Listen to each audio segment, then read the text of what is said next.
I'm just gonna say to Tero Francisco, um, just unfriend Dan Mardayaw in Facebook. You know, this Dan Mardayaw is just like Kuya Kopyo. Always say Marcos, Marcos. Remember, Dan Mardayaw. Ah, Ferdinand Marcos Sr. is the greatest robbery of the government, inherited by his son, Bongbong Marcos. Oh, I say again, Danmar Dayaw, Kuya Danmar ha, I want to urge you, do not join with the Marcos loyalists who were fake Filipinos such as Kuya Copio, Paulo Cruzada, Gina Sejo, Jeffrey Asejo, Jima Casandil, and Teacher May Tiburcio, and Ate Dina Guillermo, Ate Mel Canete, and Teacher Alexander Pagkalinawan, Romeo TV Vlog, and Sangkay Janjan. Oh, you know that. That's why Mang Rodelio Daguman criticize you because you're praising Marcos.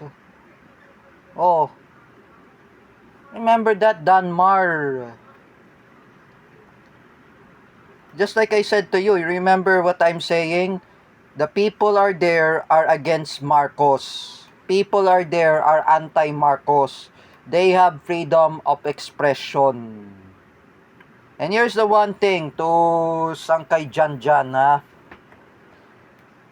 You're the one using a fake account for forcing Cedric Mariano to troll anybody. You know, Sangkay Janjan, ha? I will never forget for what you did, for what you made, what you really have done to anyone. You know, Sangkay Janjan, ha? I just wanna demand you to stop bullying other people who are anti-Marcos. They have freedom of expression.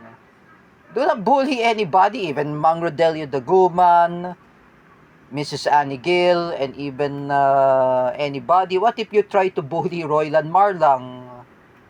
What if you try to bully anybody? Not even just Mang Rodelio Daguman. Anyone who were anti-Marcos, among them is Teacher Jessa Fernandez and Sir Calvin Cuevas. Even who among anti-Marcos? Oh, everyone are anti-Marcos. Even you, Teacher May Tiburcio, you bullying Joseph Maspinas, who was an anti-Marcos. You're the one who bullying at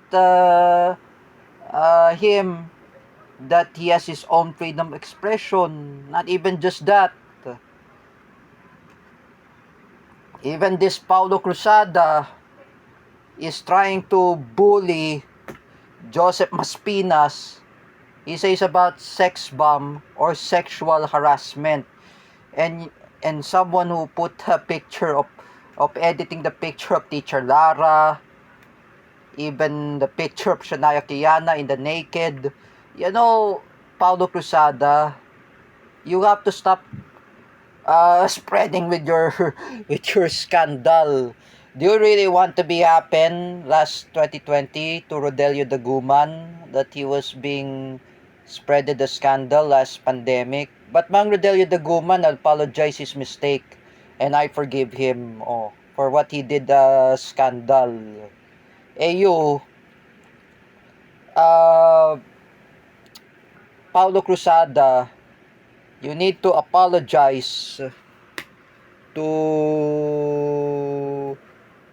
to anyone, even to Teacher Lara.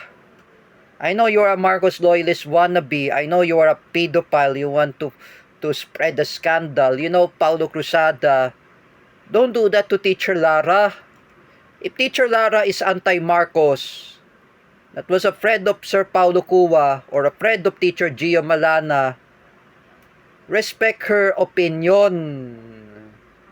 You see, the UE Red Warriors, UE Manila, are anti-Marcos.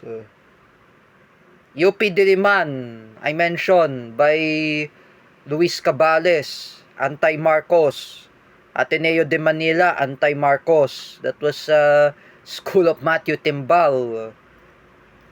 Just remember, Paulo Cruzada, do not Photoshop the picture of Teacher Lara. I know I send this evidence. I know Teacher Lara is watching my YouTube video. That you have to stop. You're editing the picture of Teacher Lara without her permission. Me, when my dad was scolded at me that I edit a picture of Teacher Vincent in Russian military, Teacher Vincent is not a Russian. Oh, is a Filipino Indonesian descent. Oh, because I know Teacher Vincent Ramos' cousins, his ancestry are in Indonesia. Oh, because I have a friend, Miss Indonesia, that Miss Earth 2025 candidate is Putri Juprika. She is a close cousin of Teacher Vincent. Remember, Paulo Cruzada, do not edit a picture of Teacher Lara while she was sitting down in the toilet. You should not edit a picture. Like me, I never edited the picture of Teacher Gio Malana in Chinese military. Teacher Gio Malana is a friend of Sir Paulo Cuva. I know Teacher Gio Malana is also a Filipino-American. He has cousins are there in the US. Oh, I never edited Teacher Gio. Oh, Teacher Gio Malana was kaloko-like of Ralph Guevara. He is kaloko-like of Ralph Guevara's brother, Mark Guevara, that was son of Tita Mabel. I never want to edit. You know, Teacher May, my arch enemy, had scolded me.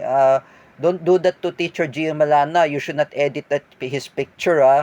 At least I understand. You, Paulo Cruzada,